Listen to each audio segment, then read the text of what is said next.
Welcome back to Smut N Study podcast. I'm Amanda. I'm Natalie. And today we're talking about the third book in the Blood and Ash series, The Crown of Gilded Bones.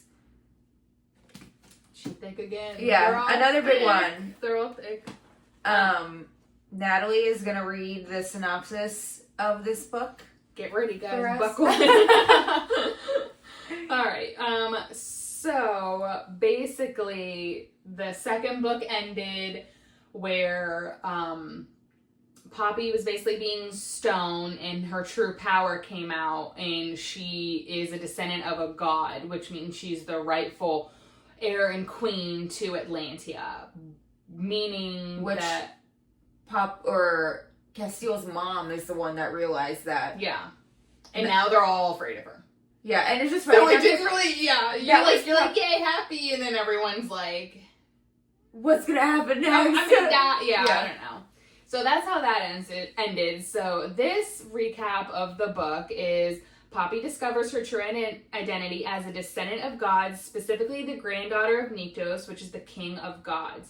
This revelation comes with immense power and responsibility as she learns to control her abilities and navigate the political landscape of Atlantia. She and Castile claim the crown of Atlantia, becoming its new rulers. They face opposition from various factions. As Poppy grows into her role as queen, she and Castile attempt to negotiate with the Blood Crown of Solace to prevent war and rescue Castile's captive brother Malik. However, their diplomatic mission goes wary when they encounter Isbeth, the true identity of Queen Ileana, who reveals herself as Poppy's mother and a god. Isbeth demands their submission, threatening them with an army of unkillable soldiers called Revenants. When Poppy and Castile refuse, Isbeth kills Poppy's brother Ian and captures Castile. Can we just take a pause? Yes. What you're reading right now? And how this just ties together. You're just like, yeah. Harsh. Okay. Anyways, okay. When Poppy and Castile, Isbeth kills Poppy's brother Ian and captures Castile's dad. Devastated by the loss of her brother and her husband, Poppy embraces her divine heritage and power. She confronts Castile's parents, exposing long-held secrets and past betrayals. Determined to rescue Castile and defeat Isbeth, Poppy travels to Elysium, where she summons an army of Draken, powerful dragon-like creatures bound to her as the queen of flesh and fire. In a dramatic show of force, Poppy confronts King Jalara of Solace, killing him and his knights. She sends a message to the Blood Queen, basically declaring war and demanding Castile's release. The book ends with Poppy fully embracing her role as the chosen one, true heir to both Atlantia and Solace, and preparing for an epic battle against the Blood Queen and her revenants. It's a lot to unpack there, honey. Bro, what? That's crazy.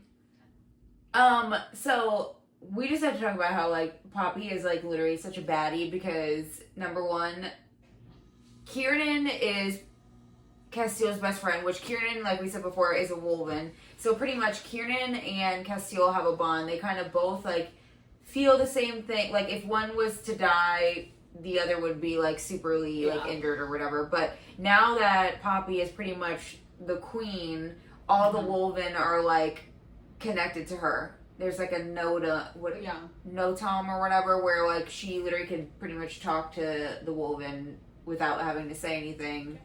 And now she goes and gets the Draken, which the Draken was outside of the chambers of Nyktos. And now the Draken are bonded to her too. So this girl got an army of wolves and an army of dragons pretty much. Can we talk about her own mammy, though? Freaking just, like, stop and then kills her brother. You're like, okay, Mom. Cool story, Mother. Yeah, which she doesn't even believe. I mean, it is her mom, but she doesn't believe that it really is her mom. And that is, like, one of the battles of, like, the book. Like, I feel like Poppy the whole time is trying to figure out who she actually is, like, who her parents are. Yeah. So that is, like, sad. And then she realized that her actual birth mother is this, like, evil bitch, pretty much. And then she kills her brother, captures her husband. And before, Castile was already captured by the same bitch and tortured years before, like, raped pretty much, and was, like, forced to, like, drink the blood of others to the point of death. So he's already been like that. But he loves Poppy so much that he went in the place of Poppy. Yeah. Because he was like, I will not have her be under these conditions. Yeah. I mean, we love a good man. Yeah, no, Stepping it's up. good. I remember, like, reading this book, like, reading that and just being, like, how heavy, like, this book was, like, just compared to the other. Like, I just read so much, like, so much happened, and that was just 2 paragraphs of this entire book, and I'm just like, oh, yeah, I remember how it wrecked me before. But Isbeth is, the whole reason why she wants war and everything is because Castile's mom was with this guy Malik before she was actually with Castile's dad, and her and him were together, but then him and Isbeth were also together, and I guess he Everyone had like sleeps with everybody. Yeah, I guess he like cheated on Yeah. Isbeth with Castile's mom, so there's like bad blood there, but Castile's parents hid that Isbeth is who she was, because technically her identity was Queen Elena or whatever. Yeah. And that's who they were gonna give Poppy to. Yeah. But the mom wants to use Poppy in like an evil way. You have to read the book. You have to read the book. Like, I'm following along, but it's just so funny. I feel like you should just have like a whiteboard, and you're just like, if you follow the trail over here, and then it leads you back to here, and then you figure out this. It's like there's so quite literally. Yeah, it's like there's so many like hidden things, and so many things that lead to another thing that leads to another thing.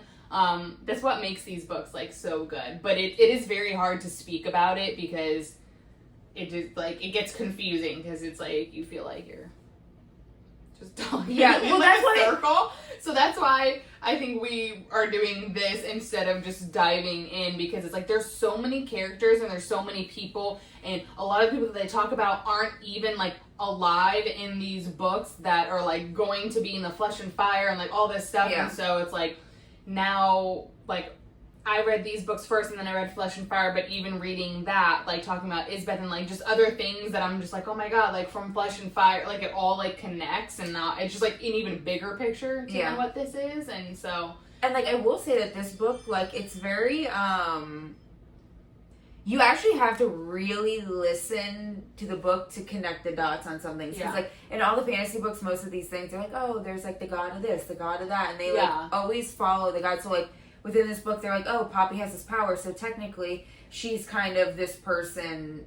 Yeah. She's like with these gods, and it could possibly be her granddad or whatever. Oh, and she has this power, so possibly this one could be her mom. So it's kind of like you really have to pay attention to the little like hints they put throughout the book. Okay, I felt like with like and then it's just like there's like the god of death, the god of life, and there's the king of the god, like, you know what I mean? Like it's like everything is there's the gods, the primals, this, that, the ancients. You're like, what is happening? So everything, That's why, like, I feel like when I'm explaining these, I'm kind of, like, losing track of my mind, because I'm, like, I know what it is in my head, you but, lose, like, your own train of thought.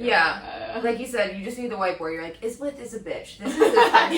Blah, blah, blah. There's a dragon over here. Like, just, like, a giant pyramid scheme. Just, like, if you invest your money here, it leads you here, and it'll take you here. Like, that's how I feel like we are. We're just, like, you have to read these books. But because I am reading Flesh and Fire series, there's a scene in this book where Poppy goes to get the alliance with the Drakens, because that's the only way that like they pretty much can defeat Isbeth or whatever, or the Revenants, because the Revenants are like people who like just won't be killed, like they could stab them, whatever, but the only way they are killed is by Draken fire. So she has to go to the area where the Drakens are protecting us, which is where Niktos is.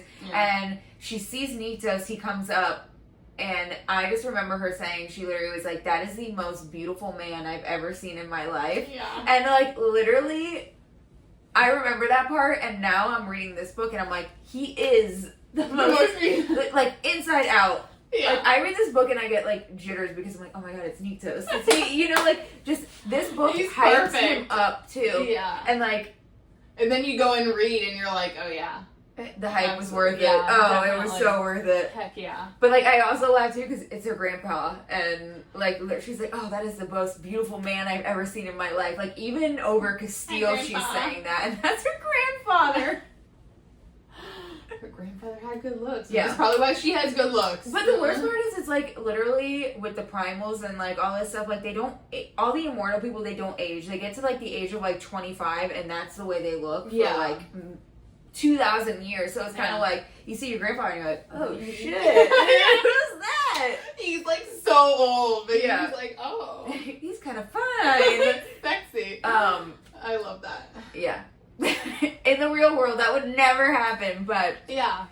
so and then she meets like the Draken Reaver, who I love him. The next book has more of Reaver in it, and I just like his personality, and like he's just weird, and every time he transforms, he's like always naked, and she's like, why do you not have clothes? Like, so, and then I read him in the next series, and he's a baby in that series, and I just love it so much. It's so good. So, yeah, I think I really like the way that these books were written, because you read this and you're like, wow, that was really good, and then you read the next series and you're like, wow, like that was really good, because you piece like everything together at that point, and you're like, wow, that makes sense because this and that and that and this, and you just like, you don't think, like, you're like, this goes deep, and you're just like, I don't think it could get much deeper, and then you read Flesh and Fire and you're like, oh, I was skimming the surface. Yeah, now it's much. like I understand everything, which is what makes these books so good. So yeah, but each one of these books, they leave on like the perfect little cliffhanger to keep you going. So yeah, I mean, hell yeah. Now Poppy got to find a way to get Castile out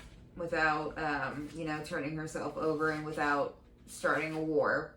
Yeah, pretty much. So fingers crossed. Yeah. Next episode. Thanks for listening. Bye.